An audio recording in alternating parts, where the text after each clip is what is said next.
నమస్తే అందరికీ. సీతారాముల కళ్యాణం నేత్రపర్వంగా ముగిసింది. అయితే మర్నాడు ఉదయం విశ్వామిత్ర మహర్షి లేచి వారికి ఆశీర్వచనం చేసి, ఈ సీతారాముల కళ్యాణం కోసమే నేను వచ్చాను అని మనసులో అనుకొని అందరి దగ్గర సెలవు తీసుకొని ఉత్తరం వైపుగా బయలుదేరి వెళ్ళిపోతాడు. ఇంతలో అక్కడికి ప్రళయకాల రుద్రుడు వచ్చినట్లుగా చేతిలో విష్ణుచాపం పట్టుకొని పరశురాముడు వస్తాడు. శివధనుర్భంగం అయిందని తెలిసి మిక్కిలి కోపంతో వచ్చాడు. వచ్చి, నేను ఇవాళే విన్నాను, నువ్వు శివచాపమును ఎక్కుపెట్టావట, శివధనుర్భంగం చేసావట, ఏమిటి నీ గొప్పతనం? రామ, నేను నీ గురించి విన్నాను. ఇదిగో ఈ విష్ణుచాపాన్ని కూడా ఎక్కుపెట్టి బాణాన్ని నారలో సంధించు అన్నాడు.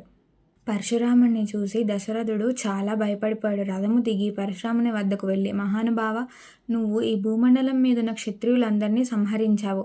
ఈవేళ హిమవత్ పర్వతం మీద కూర్చొని తపస్సు చేసుకుంటున్నావు. నా బిడ్డలు ముక్కుపచ్చలారని వారు. నేను రాముణ్ణి చూసుకొనే బతుకుతున్నాను. ఈరోజే వారికి వివాహం జరిగింది. రాముణ్ణి విష్ణుశాపం ఎక్కుపెట్టమని అడుగుతున్నావు. నా యందు దయుంచి రాముని జోలికి వెళ్లకు, నన్ను క్షమించు అని అర్థిస్తాడు. ఒక పక్క దశరథుడు మాట్లాడుతున్న పరశురాముడు రాముడినే పిలిచి, రామ, నీ గురించి విన్నాను, ఏది ఈ విష్ణుశాపమును ఎక్కుపెట్టు అంటాడు.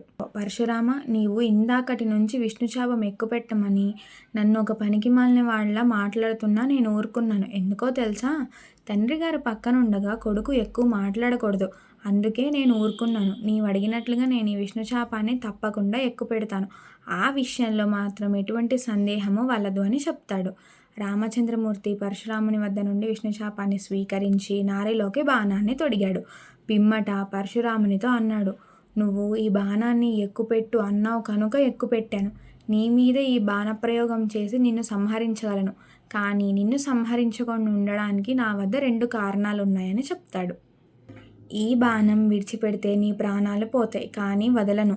ఎందుచేతనంటే, 1, నువ్వు బ్రాహ్మణుడవు, ఆ కారణం చేత నిన్ను చంపలేను. 2, నువ్వు విశ్వామిత్రునకు బంధువు, విశ్వామిత్రుల వారు నాకు గురువు, ఆ గౌరవాన్ని స్మరించడం చేత నేను నిన్ను సంహరించడం లేదు.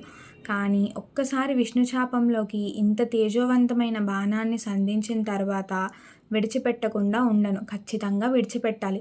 అందుకని నీ గమన శక్తిని కొట్టేస్తాను. నువ్వింకా నడవలేవు. విడిచిపెట్టమంటావా బాణాన్ని అని అడుగుతాడు. అలా ప్రశ్నించిన రాముడికి పరశురాముడు ఏమని సమాధానం ఇచ్చాడో రేపటి వీడియోలో తెలుసుకుందాం. జై శ్రీరామ్.